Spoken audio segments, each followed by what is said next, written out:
कोई मर्द और औरत गैर शादीशुदा हो, वो बेहयाई में मुब्तला हो जाए, उनको 100 कोड़े मारे जाए।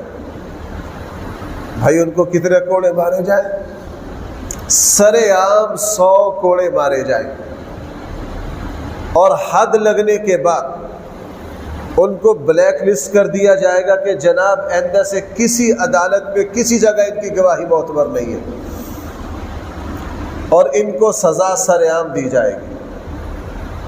अगर कोई शादीशुदा मर्द और औरत इस बेहयाई में मुब्तला होते तो भाई उनको रजम किया जाएगा। उनको क्या किया जाएगा? सरेआम मैदान में पत्थर मारकर उनको हलाक कर दिया जाएगा। रसूलुल्लाह सल्लल्लाहु अलैहि वसल्लम की ज़िंदगी में हज़रत माइज़ असलमी से ये गुनाह हुआ, उनको सरेआम रजम किया।